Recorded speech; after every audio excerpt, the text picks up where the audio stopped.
Good morning, everybody. My name is Gideon Blau with the Clean Tech Hub.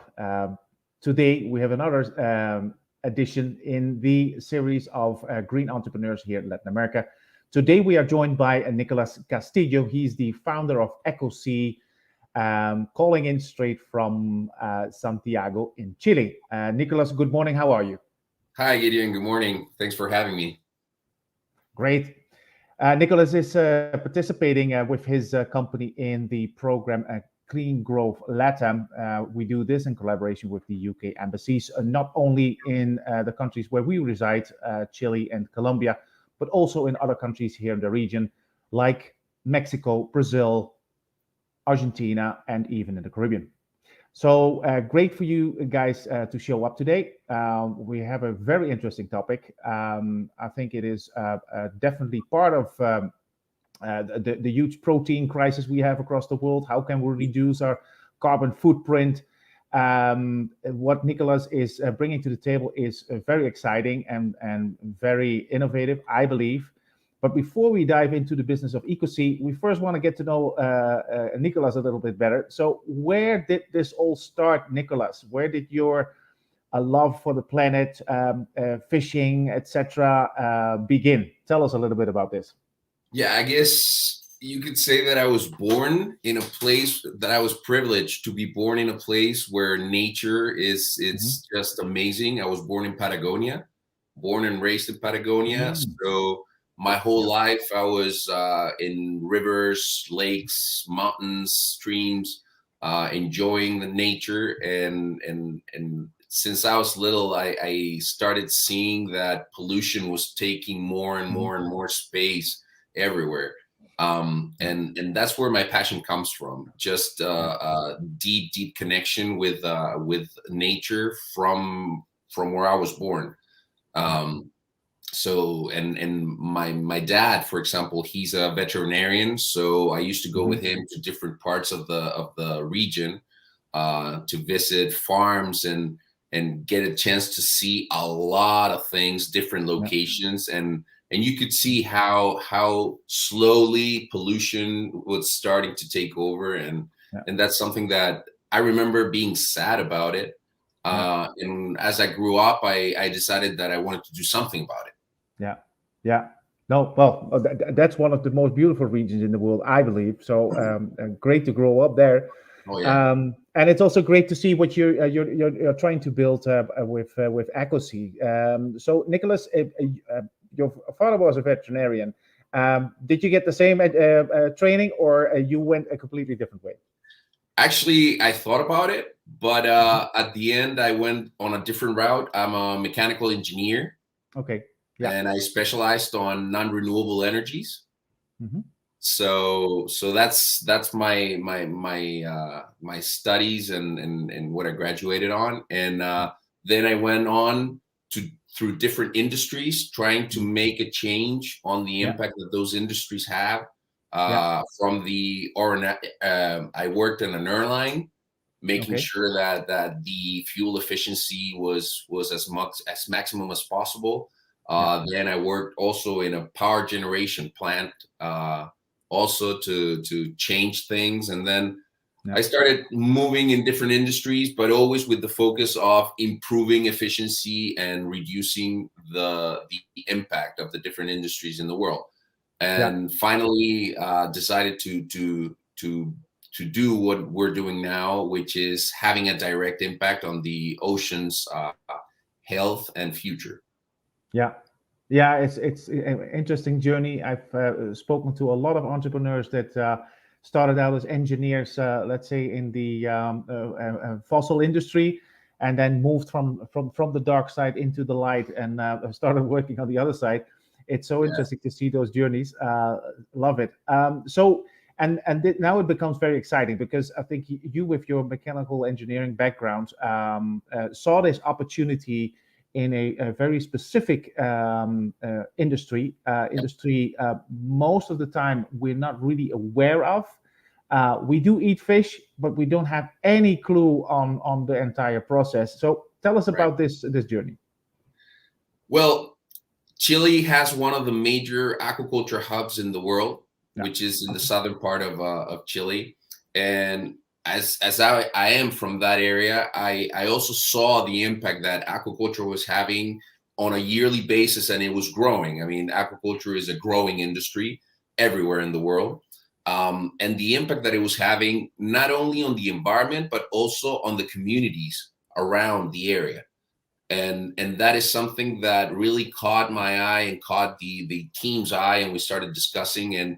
And being a copper producing country, we said, you know what, there are a lot of properties to copper, and we need to move aquaculture to a better place, not have it in shallow waters, low energy flowing waters. We need to do something. So we started designing a system, a cage system, I mean, that would not only withstand open ocean conditions, but can also provide a safe and sustainable solution for the containment of the fish that are being produced while taking care of the surrounding environment. Yeah. So that's how it came about as a concept. We didn't know how we were going to do it exactly at first. We had a very, very extensive R&D process. But now we have a design that we have proved for over 10 years. We actually guarantee our systems now for 10 years. And we are happy to say that our technology of submersible cages allows open water, open ocean aquaculture safely and sustainably on a very consistent basis. We have a track record of 0 escapes, which is very relevant in aquaculture, and 0 predator attacks or enterings into our system. So being a system that structurally is very safe, but at the same time, biologically has a lot of benefits for the environment and for the fish being produced, because copper alloy is an antimicrobial, has antimicrobial properties. Yeah. And that allows for better water flow, better oxygen, so the fish grow better. Yeah.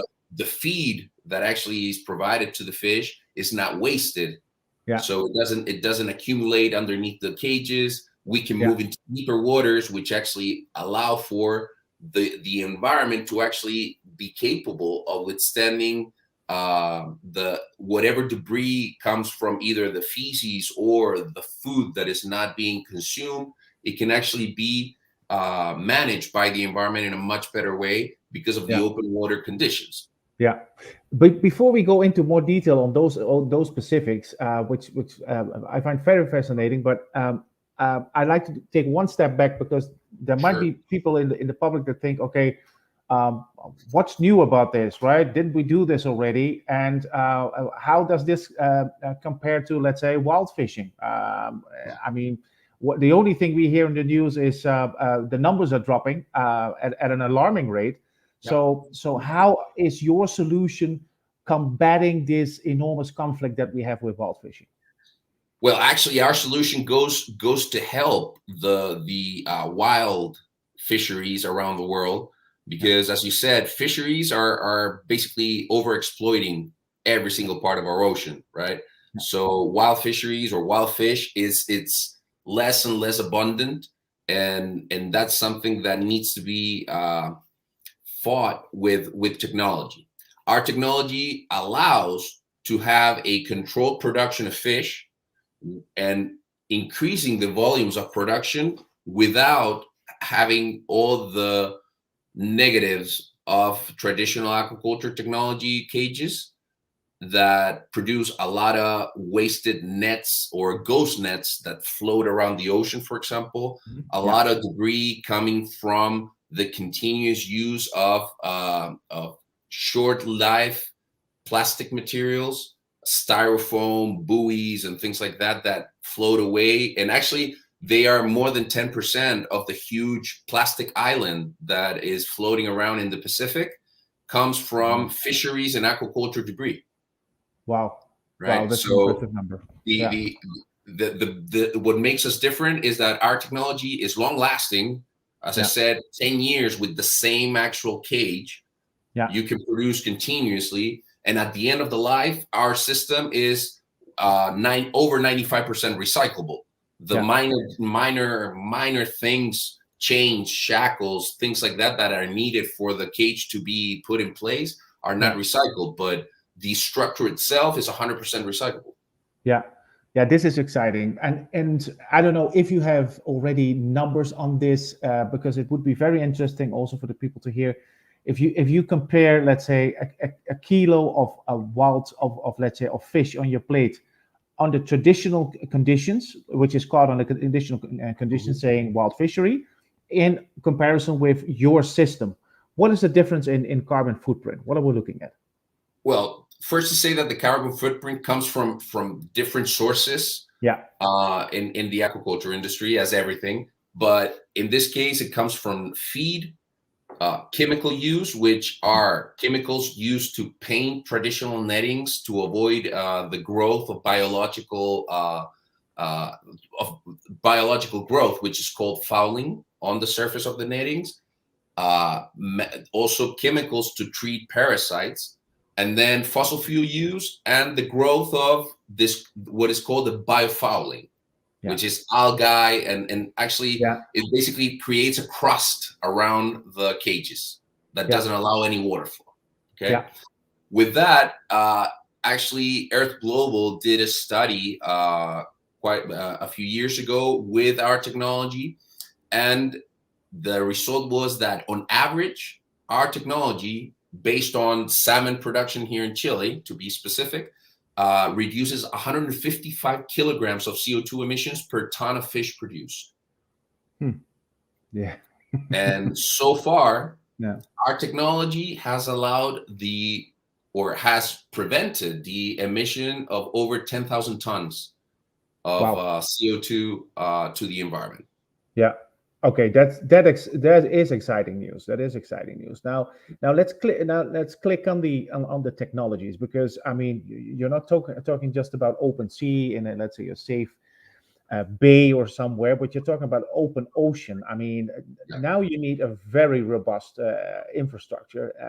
I think it will be challenging also for people to send people out there to do all the maintenance for the feed. So how far are you on, let's say, automating the entire process with regards to feed and cleaning, etc.? We are actually now finishing the R&D of our remote operation system, which is a system that we will be able to operate from our smartphone and actually operate the cage and submerge it if necessary. We are also participating here in Chile with the Chilean government in a R&D project with a lot of companies that are specialized in different topics. One of them, it's a company that specializes in pontoons, which are basically barges that assist the production. And with them particularly, what we're doing is we're doing a remote operated autonomous pontoon, which basically will be and it's actually a high energy semi-submersible also pontoon, which is thought to actually withstand waves up to 15, 20 meters. Wow, that's impressive. Are you able to, let's say, with the pontoon, so you can bring it out to sea, and maybe you can even sometimes bring it in? Is it also meant for the pontoons to, let's say, to rotate to different locations, or what is the actual use of the pontoon? The pontoon basically, think of it as a warehouse. Yeah. Where you have all the feed and you have all the necessary things that production needs. So the feed during the production, unfortunately, there is mortality. So some fish die, but those fish have to be retrieved from the cages. And in the old days, what used to be done is just take the fish out and throw them out back to the ocean. Today, we know that that's not healthy for the environment. So actually, those fish go into a container with a chemical solution that actually basically it's diluted and then taken out back to shore and processed properly. Yeah. Okay. So right now it's close to 100% the loop, let's say, is 100% closed, in the sense that you're not exposing anything in the open sea anymore. Everything is contained within the confinements of the cage, and that's in the pontoon. Yeah, exactly. That's the Okay. whole idea. Yeah, That's the whole idea. Correct. where do you think this technology will be in a couple of years? Because I mean, you still need to seed these cages, and then bring in, of course, let's say if it's salmon, bring in the salmon and bring it to shore. So how far can you go with this whole automating process? Well, how far do you mean? How far away from the coast, or how far as a technology into the As a future? technology? Yes, right. Yeah. Well, actually, as well, we all know that population continues to grow. Actually, the UN projects over close to 10 billion people by 2050. Yeah. Mm-hmm. By then, compared to now, we have a 50% food gap. Yeah. And considering that, and considering the fact that traditional aquaculture around the world is already overcrowded, Yeah. and overcrowding the coastlines around the world, yeah, offshore aquaculture is the next, call it the next frontier for aquaculture. Yeah. So it has to be done sustainably. We cannot just move the problem to a different location. It doesn't make sense just to, it's basically not just putting dust under the rug, right? Yeah. We need to move it, but we need to move it and improve it. Yeah. And that's what we're doing. Where we see the technology and where we see offshore aquaculture in the next few years, I say that within 10 years, near the coast or near shore aquaculture would be obsolete. Okay. So you believe that everything will move out to open sea? It will have to. Okay. It will have to, because the coastlines around the world are being depleted. I mean, there are parts of the world where literally the seabed is completely dead. Yeah. True. And you would then only be contributing, let's say, with spillage, like feces and et cetera. So you need to move out further to sea in order to avoid those issues. Exactly. But as I said, you need further technology. We are also in the process of developing complementary or additional systems that go with our technology. And one of them is a machine learning platform that will incorporate different information or different data coming from sensors, such as weather conditions, ocean conditions, structural conditions of the cages themselves, behavioral information about the fish, and put that all into a machine learning platform that will actually, over time, obviously, we'll have to teach it, will be able to make decisions and also be proactive to tell the farmer, you know what, you should feed the fish maybe 2 hours later, because the condition of the fish is better to receive that feed, and that will increase the amount of feed that the fish are taking, reducing the waste. Yeah. Right. Okay, let's go into here, because this is a very interesting topic. I think not because only of the technology, but I think for a lot of people, it's also good to know a little bit about fish having stress or cannibalism. If it gets overcrowded, right?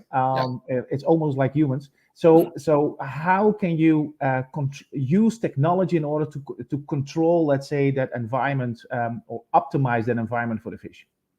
As you say, fish, if you think about it, they get stressed very similar to how we get stressed. Okay. So for example, if you are in a very crowded place, you feel stressed, you feel uncomfortable, you feel itchy. Fish feel the same way. So one major thing for them is the volume of the cage.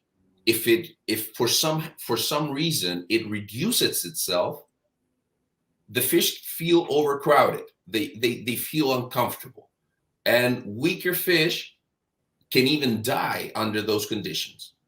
Okay, that's one thing. Our technology has a structural integrity that maintains the volume very steady with a minimum reduction, including even in current conditions of the water, where traditional aquaculture nets, which are very flimsy, they start to wave just like a flag in the wind.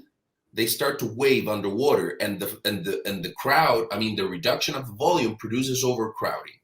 So that obviously produces a lot of stress for the fish. Yeah. Another factor which is very relevant, and I mentioned before, is the proliferation of biofouling, which is this crust of algae, Yes. algae that forms around the nets that doesn't let fresh water to flow through the cage. Yeah. It's the equivalent to having a room full of people and not opening the windows. Yeah. Okay. Everybody's Like had that analogy. feeling that you feel drowsy, you feel tired because the air, you feel like it's dense. Well, the same thing happens to the fish, but because of the water, because there's not enough water going through, so the oxygen levels drop, and the fish also feels stress. And additionally, this biofouling is the perfect environment for parasites and pathogens to reproduce. Okay. Yeah. So the more biofouling, less oxygen, more production, or more chance to have pathogens and parasites. And all that, if you put it into the mix with the volume reduction, obviously has a very stressed fish. Yeah. And that results, just like in humans, with a diminished immune system. Yeah. And then the fish get sick, and some of them die. Yeah. Okay, this is very exciting. So you think going forward, developing technologies, you're able to better control that environment for the fish? Can you prevent biofouling? Can you, let's say, open the windows for them? Can you and make sure that let's say the quality of the water, but also let's say the population density, you can control that with your technology? Well, I cannot say that we control it, but we avoid the factors that produce that produce a better environment. How do we do that? Our technology, instead of using traditional nylon nets, and it uses a copper alloy mesh. So basically it's a metal mesh, which is more rigid. It has a lot more strength. So that maintains the volume. That's one. And being copper, we all by now with COVID and everything, we know that copper has very good antimicrobial and antiviral properties. And that in itself, it's something that reduces the formation of biofouling, if not eliminates it, depending on the level of current going through the cage. So our cages basically maintain a water flow or the windows open. And that way the water keeps flowing and the fish get a lot more oxygen, fresh water continuously. And obviously that makes them feel less stressed. Okay, now let's talk about all the, because it sounds super exciting. Also the use of copper alloy. I mean, you're from Chile, you're almost bound to use that material. But yes, it has very interesting properties, copper alloy.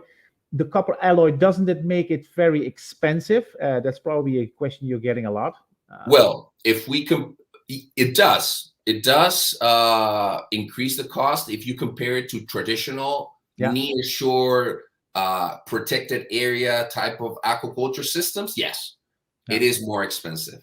But when we move further offshore to the oceanic open ocean conditions, actually our technology, the simplicity of our design and the effectiveness of our design actually makes us very competitive to the other type of developments that are out there. We're not the only ones doing this. I mean, it would be very, very dumb from us to think that we're the only ones. We're not the only ones. There are different solutions being created and being tested. But compared to them, we are between 1/10 and 1/5 of the cost. Oh, okay. So that is still within reason. When we move, but then again, when we compare ourselves to the other offshore open ocean solutions, Yeah. If we compare to the nearshore solutions, the traditional aquaculture solutions, they're much cheaper because they're also, their lifespan is very limited, is only 24 months, and they have to replace them and replace them and replace them. So that generates a lot of waste. Nylon nettings that go into either on the ocean or to a waste yard, and right? True. I see we only have 5 minutes, and there's so much stuff I want to talk to you about. But I want to go into the project you guys already have online. I know you have a project going on in Chile, but you also have a project going on in Japan. So I'd like to start with the Chilean one, because probably you have more data on that one. When was it realized? What are the volumes? What are we talking about? We actually are in a project, as you say, with the Chilean government that is setting the basis for open ocean aquaculture in Chile. Okay. Yeah. So this project started 3 years ago. We just finished the first phase, which is the first 3 years, and now we're going into the second phase. We installed a system in the south of Chile. We produced fish with a local farmer that is Invermar. It's a very good partner, and we're going into the second phase with Invermar as well. Yeah, they had very good results. Mortality was reduced about 20%. Wow. And efficiency, overall operational efficiency, increased in 18%. Okay, so 20% margin. That's like from going making a loss to making a profit, right? So that's a big margin. Well, actually, you got 20% increase of production, and you basically had 18% reduction of the operational cost of the overall cost. Yeah, that's even bigger. So overall was a very good result, and the farmer actually, that's why they want to continue, because they saw the results and they're very happy. Yeah.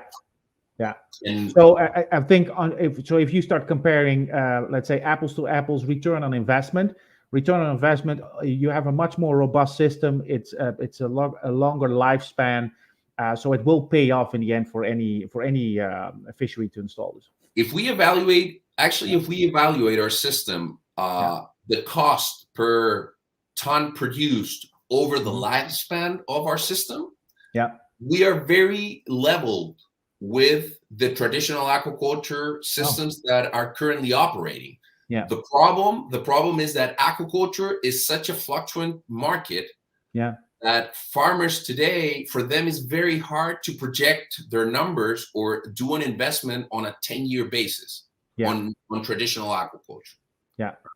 When you move on to offshore, it's different, because it's a higher investment. It's a long-term solution. And that's where we're aiming for. Great. You have right now a couple of cages in operation in Japan. So tell us about the Japan experience. How was that? We actually opened our office in Japan in 2017. We have a local team.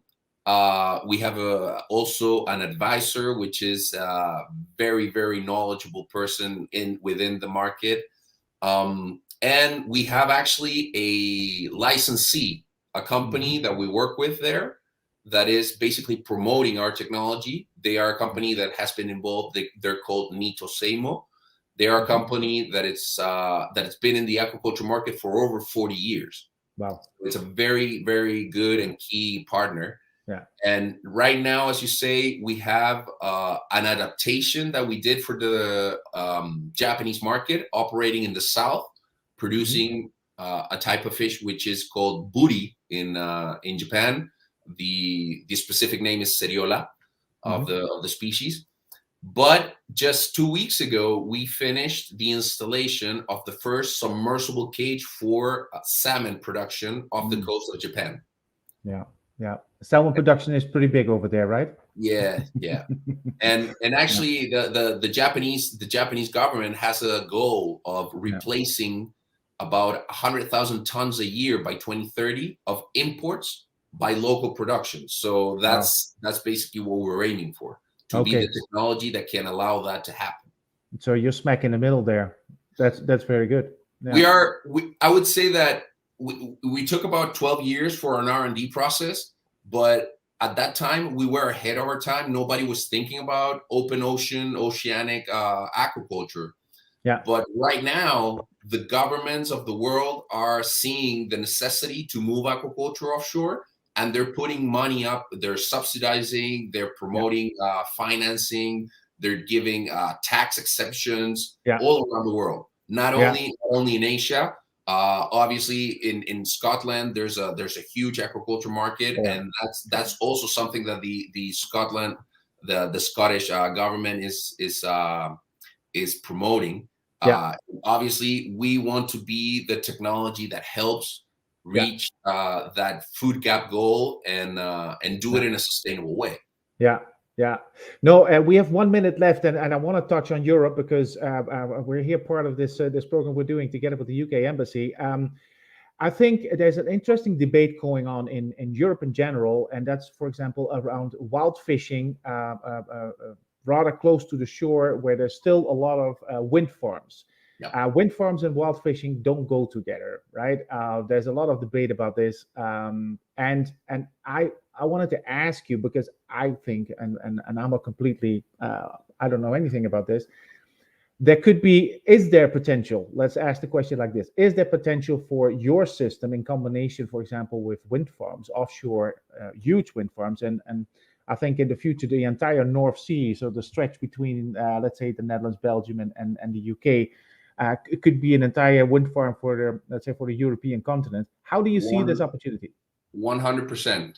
Actually, I cannot talk much about it, but we're actually talking to 3 different companies that have renewable energy generation systems that are coming. They're also startups. They're also entrepreneurs. Those 3 companies have very interesting systems. Mhm. Some of them use solar. Some of them use wave generation. Other ones use wind power.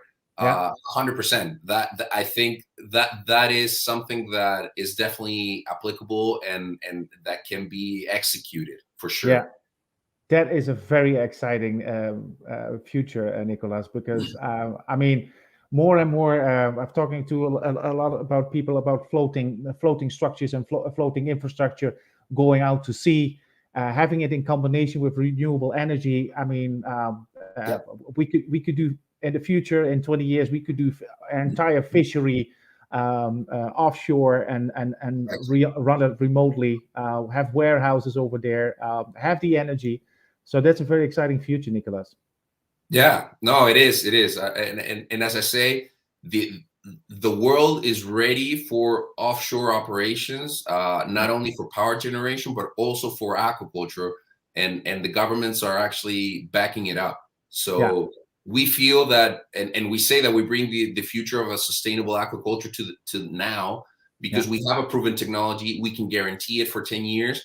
And we are at the start line, ready for the whistle to blow, and we can just run. We don't need to do any more R&D to prove our technology. We know what it can do. We have proven it everywhere in the world under different conditions with different species. So we're very excited, and that's our next major milestone to commercially expand and be able to put our technology to the use of farmers around the world. Yeah. Very exciting, Nicolas. We ran out of time. I have to thank you very much for this quick interview that we did today. Very exciting. I love the future that you're painting. So thank you very much. No, thank you for the opportunity, and very excited to be part of the Clean Tech Hub Academy. So nothing. It's been a great experience, and we hope to keep taking this into the future, and with all the guys that are participating, make a difference. Yeah. This was Nicolas Castillo, founder of Ecosea, participating in the program UK LATAM Clean Growth. We will continue next week with other interviews in the same series. For now, we would like to wish you a happy Friday and enjoy the rest of your weekend. And we see each other next week. Bye-bye.